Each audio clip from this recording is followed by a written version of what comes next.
सोचिए अगर कोई किसी हत्यारे को अपनी बाइक पर बिठाकर अपराध की जगह तक ले जाता है, पर खुद पीड़ित को हाथ भी नहीं लगाता, तो क्या उसे भी हत्या का दोषी माना जा सकता है? क्या उसे भी उम्र कैद हो सकती है? यही वो सवाल है जो 2025 के सुप्रीम कोर्ट के एक फैसले की जड़ में है। हरिभाव बनाम महाराष्ट्र राज्य।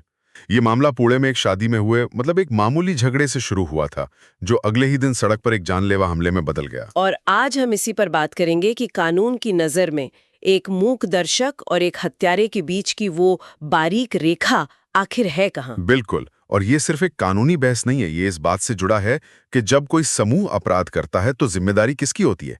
क्या सिर्फ उसकी जिसने आखिरी बार किया? आपने बिल्कुल सही नब्ज पकड़ी है। इस पूरे मामले की जड़ में एक ही कानूनी सिद्धांत है, साझा आपराधिक दायित्व, जिसे हम विकैरियस लाइबिलिटी भी कहते हैं।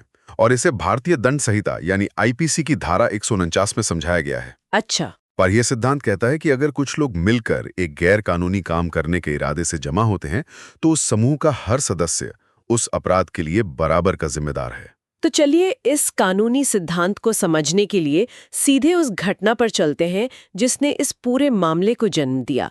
कहानी हमें अप्रैल 1999 में पुणे ले जाती है। बिल्कुल। एक शादी समारोह में अंकुश खोलप नाम के एक व्यक्ति से कुछ लोगों का झगड़ा हो जाता है। बात वहीं खत्म नहीं होती। अगले ही दिन जब अंकुश अपने 3 दोस्तों के साथ एक जीप में कहीं जा रहा था, तो 2 मोटरसाइकिलों पर सवार 6 लोगों ने उनकी जीप का रास्ता रोक लिया। और ये कोई आम रोक टोक नहीं थी, ये एक सोची समझी घेराबंदी लग रही है। हाँ, जो लोग वहां मौजूद थे उन्होंने बताया कि आरोपी नंबर 3 और 4 बाइक चला रहे थे। बाइक से उतरते ही आरोपी नंबर 3 ने जीप की चाबियां छीन ली ताकि कोई भाग ना सके, और ड्राइवर को एक मुक्का भी मारा। इसके बाद पूरे समूह ने अंकुश और उसके दोस्तों को जीप से बाहर खींच लिया। आरोपी नंबर 1 और 2 के हाथों में वो चाकू और सत्तूर था, मतलब एक तरह का गंडासा। और उन्होंने अंकुश पर हमला कर दिया। जी। और इस दौरान आरोपी नंबर 3 ने अंकुश को पकड़ रखा था। अंकुश की मौके पर ही मौत हो गई। दिल दहलाने वाली घटना है, लेकिन इसके बाद जो अदालती कार्रवाई हुई वो और भी ज्यादा उलझी हुई थी। हाँ, क्योंकि 2001 में ट्रायल कोर्ट ने सिर्फ मुख्य हमलावरों को, यानी आरोपी 1 और 2 को हत्या का दोषी पाया। और बाकियों का क्या हुआ? बाइक चलाने वालों का? उन्हें बरी कर दिया गया, सबूतों की कमी का हवाला देकर। और तब मामला एक तरह से खत्म लग रहा था। लेकिन फिर कहानी में एक मोड़ आया। एक बहुत बड़ा मोड़।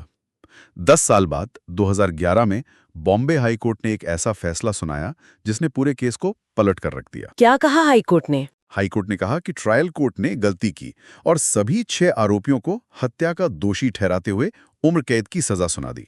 और इसी फैसले को लेकर वो लोग पहुंचे सुप्रीम कोर्ट। तो सुप्रीम कोर्ट के सामने सबसे बड़ा सवाल यही था, अगर किसी ने हथियार छुआ तक नहीं तो उसे हत्या का दोषी कैसे ठहरा सकते हैं? बिल्कुल। और कोर्ट ने इसी गुत्थी को सुलझाने के लिए 3 बहुत मजबूत तर्क दिए। पहला, उन्होंने घायल गवाहों की गवाही को बहुत अहमियत दी। घायल गवाह? हाँ, कोर्ट का मानना था कि जो व्यक्ति हमले में खुद घायल हुआ हो, उसकी गवाही बेहद विश्वसनीय होती है। उसके जख्म ही घटनास्थल पर उसकी मौजूदगी का सबसे बड़ा सबूत है। लेकिन एक मिनट, बचाव पक्ष तो ये दलील दे सकता है ना कि बाइक चलाने वालों का इरादा सिर्फ रास्ता रोकने का था, हत्या का नहीं। और ये दलील दी भी गई थी। लेकिन यहीं पर कोर्ट का दूसरा तर्क काम आया। इरादे का पता काम से चलता है, शब्दों से नहीं। अच्छा। कोर्ट ने कहा कि आरोपियों का जीप का रास्ता रोकना, भागने से रोकने के लिए चाबियां छीनना और पीड़ित को पकड़कर रखना, ये किसी अनजान दर्शक के काम नहीं है। ये काम दिखाते हैं कि वो सब उस साजिश का हिस्सा थे और उनका एक सामान्य उद्देश्य था। यानी वो अनलॉफुल असेंबली या विधि विरुद्ध जमाव वाला सिद्धांत। बिल्कुल। और यही कोर्ट का तीसरा और सबसे अहम बिंदु था। धारा 149 के तहत अगर आप एक गैर कानूनी इरादे से बने समूह का हिस्सा हैं, तो इससे फर्क नहीं पड़ता कि आपने चाकू चलाया या सिर्फ बाइक। तो गाड़ी चलाना या चाबी छीनना भी? हाँ, वो भी उस हत्या की साजिश का एक जरूरी हिस्सा था, जिसके बिना शायद हत्या हो ही नहीं पाती। तो मतलब सुप्रीम कोर्ट ने भी माना कि बाइक चलाना और चाबी छीनना हत्या करने के बराबर ही है।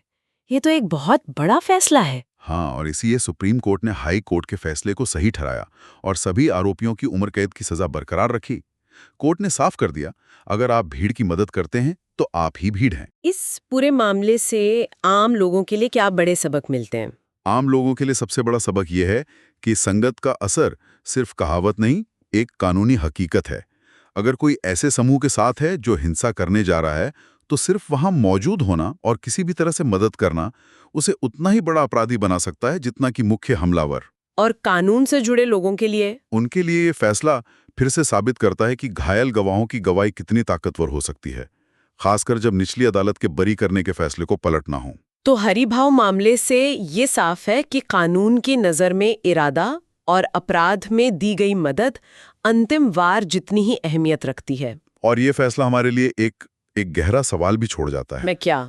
कि किसी समूह में व्यक्तिगत जिम्मेदारी कहाँ खत्म होती है और सामूहिक दोष कहाँ से शुरू होता है, खासकर उन हालात में जब चीजें अचानक बिगड़ जाती हैं। ये एक ऐसा सवाल है जो सिर्फ अदालत की दीवारों तक सीमित नहीं है, हमारी रोजमर्रा की जिंदगी से भी जुड़ा है।